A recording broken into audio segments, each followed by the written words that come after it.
வணக்கம்.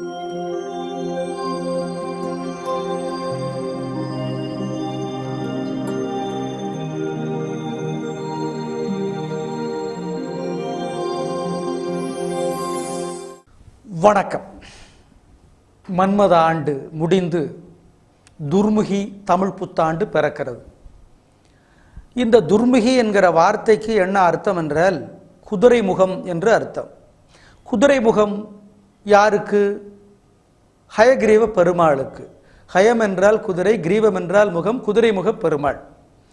இந்த குதிரைமுக பெருமாளினுடைய ஆதிக்கத்திலே இந்த புத்தாண்டு வருகிறது என்பதனால் கல்வி சிறக்கும், கல்வி சம்பந்தப்பட்டவர்கள் சிறப்பார்கள், அறிவு விருத்தியாகும்.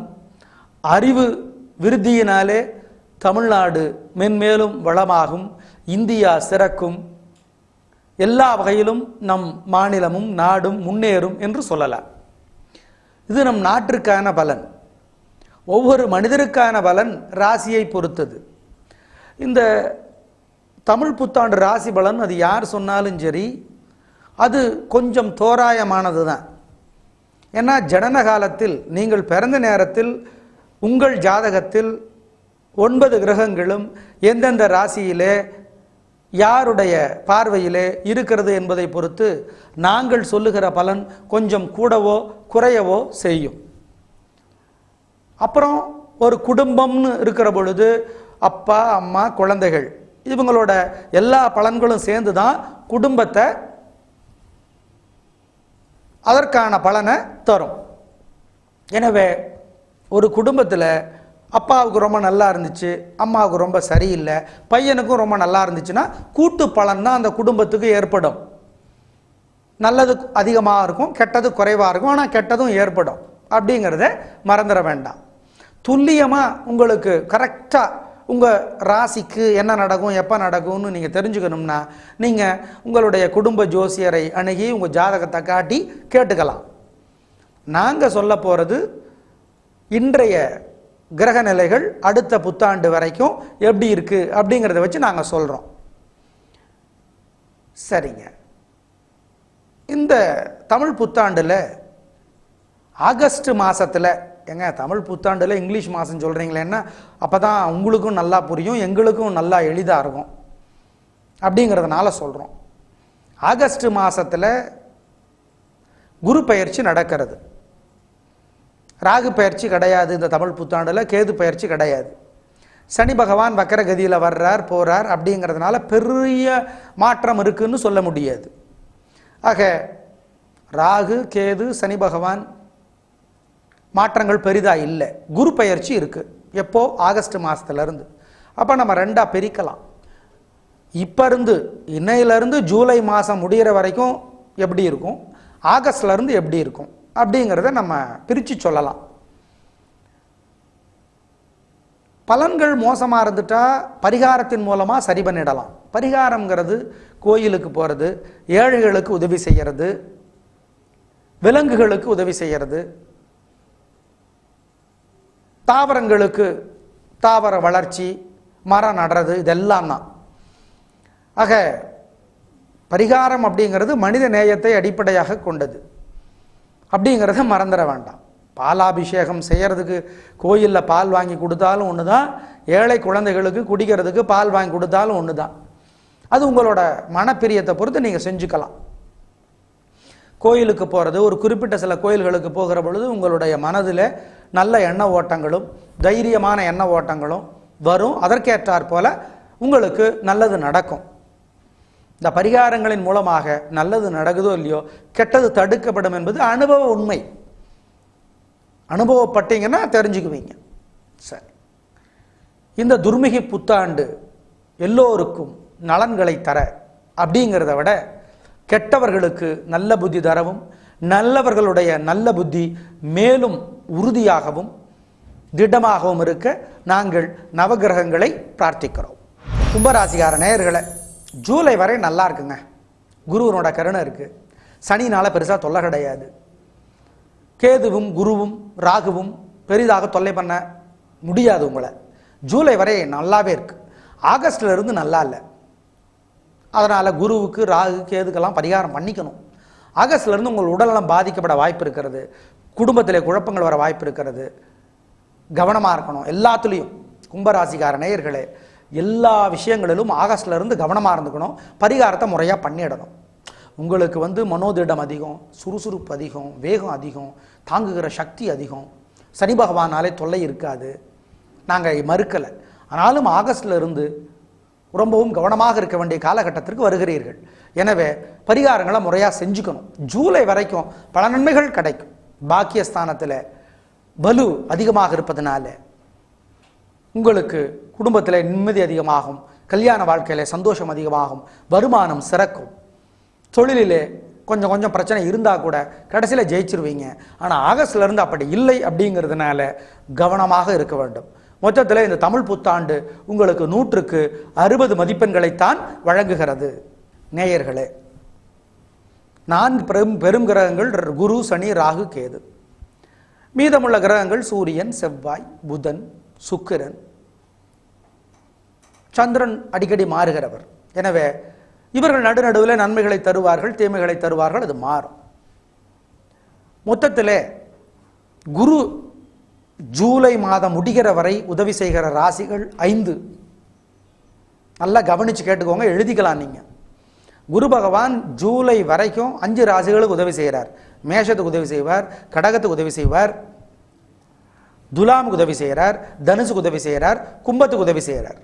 மீதமுள்ள 7 ராசிக்காரர்கள் ஜூலை மாதம் வரைக்கும் வியாழக்கிழமைகளில் அசைவ உணவு தவிர்க்கணும், சுண்டலை வேக வைத்து ஏழைகளுக்கு தரணும், குலதெய்வ கோயிலுக்கு அமாவாசை தவறாமல் போகணும், தமிழ் மாச பரப்பு தவறாமல் போகணும், பெரியவங்களுக்கு மஞ்சளர் ஆடை எடுத்து தரணும், ஏழை சிறுவர்களுக்கு பொருளுதவி செஞ்சால் குரு தோஷம் விலகும்.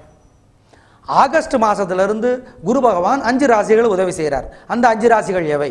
ரிஷபம், சிம்மம், விருச்சிகம், மகரம், மீனம். மீதமுள்ள 7 ராசிக்காரர்கள் ஆகஸ்ட் மாதத்திலிருந்து முன்னாடி இப்போ சொன்னமே பரிகாரம், சுண்டலை வேக வைத்து ஏழைகளுக்கு தருவது, மஞ்சள் ஆடை எடுத்து ஏழைகளுக்கு தருவது, குரு பகவான் கோயிலுக்கு செல்லுவது, கும்பகோணத்துக்கு அருகிலே இருக்கிற ஆலங்குடி, தஞ்சாவூருக்கு அருகிலே இருக்கிற திட்டை, திருச்செந்தூர் முருகன் கோயில், சென்னையில் இருக்கிற பாடி சிவன் கோயில், இதுக்கெல்லாம் போனால் குரு தோஷம் விலகும். ஞாபகம் வச்சுக்கோ.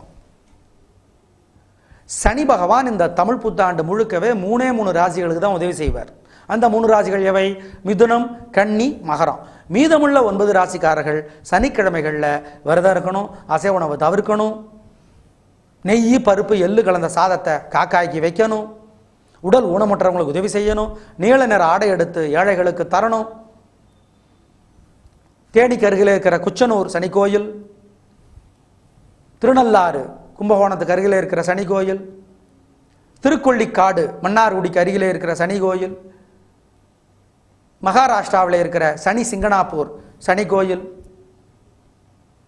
இதுக்கெல்லாம் போகலாம்.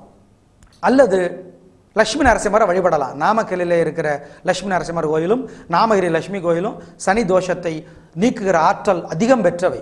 அந்த கோயிலில் வழிபாடு செய்யலாம். அதே மாதிரி நாமக்கல் ஆஞ்சநேயர் சனி தோஷத்தை விளக்கக்கூடியவர். அப்படியே சனி தோஷத்தை விளக்கக்கூடிய ஆற்றல் அவருக்கு உண்டு. அவருக்கு வழிபாடு செய்யலாம் சனிக்கிழமையில். இதை ஞாபகத்தில் வச்சுக்கோ. ராகு பகவான் இந்த வருடம் முழுக்கவே, தமிழ் புத்தாண்டு முழுக்கவே 3 ராசிகளுக்கு தான் உதவி செய்வார். அந்த 3 ராசிகள் எவை? மீனம், மிதுனம், துலாம். மீதமுள்ள 9 ராசிக்காரர்கள் சனிக்கிழமைகளை நாமக்கல் ஆஞ்சநேயரை, லட்சுமி நரசிம்மரை, நாமகிரி லட்சுமியை பசுனை தீபமேற்றி வழிபடலாம். அல்லது சனிக்கிழமைகளில் உளுந்து வடை செய்து ஆஞ்சநேயருக்கு கொடுக்கலாம், ஆஞ்சநேயருக்கு வடை மாலை சாத்தலாம். அல்லது உளுந்து வடை செய்து ஏழைகளுக்கு தரலாம். கருப்பு நிற ஆடை எடுத்து ஏழைகளுக்கு தரலாம். அபிராமி அந்தாதியை சனிக்கிழமைகளில் அம்மன் கோயிலிலே பசுனை தீபமிட்டு படிக்கலாம். ராகு தோஷம் விலகுவதற்கு திருநாகேஸ்வரம் கும்பகோணத்துக்கு அருகில் இருக்கிறது, அங்கே வழிபாடு செய்யலாம். திருச்செங்கோடு சிவன் கோயிலில், மலை மேலே இருக்கிற சிவன் கோயிலில் வழிபாடு செய்யலாம். கொடுமுடியில் சிவன் கோயிலில் வழிபாடு செய்யலாம். பவானியில் செய்யலாம், அவிநாசியில் செய்யலாம். இப்படி ராகு தோஷத்தை விலக்கலாம். ஏழைகளுக்கு பொருளுதவி செய்தும் ராகு தோஷம் விலகும் என்பதை ஞாபகத்தில் வச்சுக்கோங்க. காளகஸ்தி போகலாம், திருப்பதிக்கு பக்கத்தில் இருக்கு. கேது பகவான் சில ராசிகளுக்கு தான் இந்த வருஷம் முழுக்க உதவி செய்கிறார். அந்த ராசிகள் எவைன்னு கேட்டால், மேஷத்துக்கு கேது உதவி செய்கிறார் இந்த வருஷம் முழுக்க. மிதுனத்துக்கு உதவி செய்கிறார், கன்னிக்கு உதவி செய்கிறார், விருச்சிகத்துக்கு உதவி செய்கிறார், தனுசுக்கு உதவி செய்கிறார்.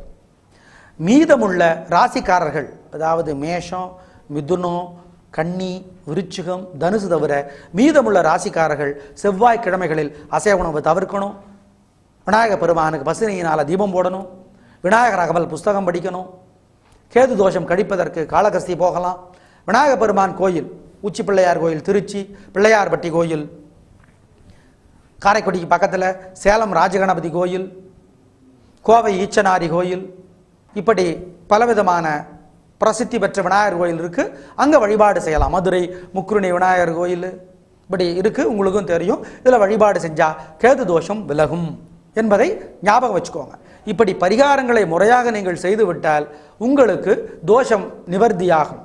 திரும்பவும் சொல்கிறோம், கோயிலுக்கு போய் தோஷ நிவர்த்தி பண்ண பிடிக்கலையா, ஏழை எளியவர்களுக்கு பொருளுதவி செய்யுங்கள், ஆடை எடுத்து கொடுங்கள், உணவு தானம் செய்யுங்கள். அதனாலே தோஷங்கள் விலகும் என்பதை ஞாபகத்திலே வைத்துக் கொள்ளுங்கள். இன்னொன்று முக்கியம், என்ன வழிபாடுனாலும் இதை நீங்கள் கரெக்டாக செஞ்சிடணும். அமாவாசையில் குலதெய்வ கோயிலுக்கு போகணும், பசுநெய்யில் தீபம் போடணும், ஏழை எளியவர்களுக்கு வாழைக்காய் பச்சரிசி புது துணி தரணும், பிற்பகல் 12லேருந்து 3 மணிக்குள்ள குலதெய்வ கோயிலில் பசுநெய் தீபம் போடணும். இதே மாதிரி தமிழ் மாத பிறப்பலையும் செய்யணும்.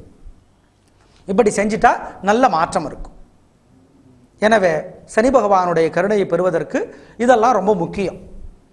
ஏன்னா சனி பகவானால் அதிகம் பிரச்சனை பெறுகிற ராசிகள் எவைன்னு கேட்டால் மேஷம் அஷ்டமச்சனி, சிம்மம் அர்த்தாஷ்டமச்சனி, ரிஷபம் கண்டச்சனி, துலாம், விருச்சிகம், தனுசு ஏழரைச்சனி.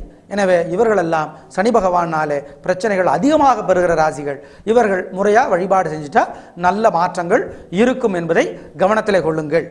மொத்தத்தில் இந்த துர்மிகி ஆண்டு நன்மைகளைத்தான் அதிகம் தர இருப்பதாக பஞ்சாங்க கணிப்புகள் சொல்லுகின்றன. எனவே நாங்களும் அவ்வாறே பிரார்த்தித்துக் கொள்ளுகிறோம். நன்றி, வணக்கம்.